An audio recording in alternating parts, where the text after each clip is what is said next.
दुख पाने पर मनुष्य दुखी अवश्य होता है, पर दुख में एक भारी गुण भी है।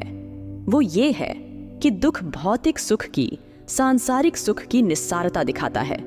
जिस सुख के लिए मनुष्य का मन छटपटाता है और जिसे पाने के लिए वह बड़े से बड़े प्रयास, पुरुषार्थ और परिश्रम करता है, और उसे पाकर भी जब वह पूर्णतः तृप्त नहीं हो पाता, सदा के लिए सुखी नहीं हो पाता, तो वह दुखी होता है और फिर से सुखी होने के लिए भौतिक सुख साधनों, विषय भोगों के पीछे भागता है। ऐसा वह बार बार करता है और इस आशा में करता है कि शायद इस बार सांसारिक सुख, विषय सुख पाकर वह सदा के लिए सुखी हो सकेगा, तृप्त हो सकेगा। पर उसकी इंद्रियां क्षणिक सुख पाकर फिर से अतृप्त हो जाती हैं। इससे सांसारिक सुख की, इंद्रियजन्य सुख की निस्सारता, क्षणभंगुरता और अपूर्णता उसके सम्मुख आती है, और फलस्वरूप सांसारिक सुखों, इंद्रियजन्य सुखों के प्रति उसकी आसक्ति को कुछ चोट तो अवश्य पहुंचती है। उसके मन में क्षणिक वैराग्य का उदय तो अवश्य होता है। विषयों के प्रति उसके मन में क्षणिक विरक्ति तो अवश्य ही उत्पन्न होती है। वह क्षणिक विरक्ति हर एक मनुष्य के जीवन में एक न एक समय अवश्य उत्पन्न होती है। पर दुख की बात तो ये है कि यह विरक्ति स्थायी नहीं हो पाती, यह क्षणिक काल के लिए ही होती है। इसीलिए तो मनुष्य का मन फिर से उन्हीं विषय भोगों के लिए मचलता है। खुली आंखों से भी मनुष्य वह नहीं देख रहा होता जो उसके सामने है, बल्कि वह वही देख रहा होता है जो उसके मन की आंखें उसे दिखा रही होती हैं। वह आंखें मूंदे बैठा हो या फिर खोलकर, वह मन की आंखों से उन्हीं विषयों की कल्पना करता है, याचना करता है, लालसा करता है और देखता है। इस प्रकार उसके मन में क्षणिक समय के लिए विरक्ति आती है और अगले ही क्षण चली जाती है। मन में विषयों के प्रति क्षणिक वैराग्य उपजता है और अगले ही पल चला जाता है।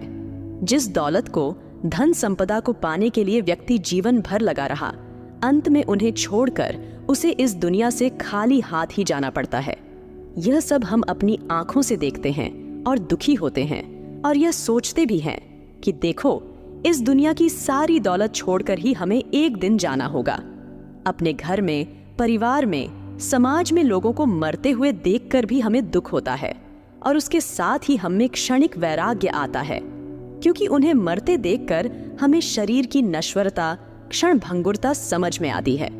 श्मशान में बैठकर हम मरे हुए लोगों को जलते हुए देखते हैं, भस्मीभूत होते हुए देखते हैं, और जीवन की निस्सारता, क्षणभंगुरता हमारी आंखों के सामने आती है और हम में वैराग्य जागता है, विरक्ति आती है। पर अगले ही पल जब हम श्मशान से घर लौट आते हैं और सांसारिक क्रियाकलाप में लग जाते हैं, तो फिर से वह वैराग्य मन से अदृश्य होने लगता है, वह विरक्ति अदृश्य होने लगती है। दुख की यही बात है कि यह विरक्ति हम में नहीं बल्कि चली जाती है। पर जिस दिन, जिस पल से यह विरक्ति हमारे मन में सदैव के लिए बस गई, उसी क्षण हम भी टिक जाएंगे, रुक जाएंगे, ठहर जाएंगे। हर पल संसार में हो रही हमारी दौड़ रुक जाएगी, ठहर जाएगी, और यह ठहराव ही हमारे आनंद की ओर प्रस्थान करने का आरंभ होगा। हमारे मन की, हमारे चित्त वृत्तियां अभी संसार की ओर, भोगों की ओर दौड़ रही हैं, वो वृत्तियां भी रुक जाएंगी। जिस पल वे स्थायी रूप से रुक गईं, उसी पल हमारे भीतर एक असाधारण घटना घट जाएगी, क्योंकि तब क्षणिक, क्षणभंगुर सुख के बजाय शाश्वत सुख और आनंद का दरिया हमारी आत्मा से ही फूट पड़ेगा, और हम हमेशा के लिए आनंद से आप्लावित हो उठेंगे। हम सशरीर रहेंगे तो तब भी इसी संसार में, पर तब संसार हम में न रह सकेगा, संसार हम में न ठहर सकेगा। संसार के सुख साधन हमें नचा नहीं सकेंगे, लुभा नहीं सकेंगे। हम संसार में रहेंगे, पर हम संसार के होकर न रह सकेंगे। क्यों?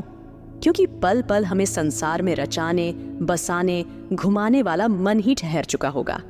चित्त की वृत्तियां ठहर चुकी होंगी, रुक चुकी होंगी। पर मन का, चित्त का ठहर जाना भी तो आसान नहीं। हाँ, यह कतई आसान नहीं।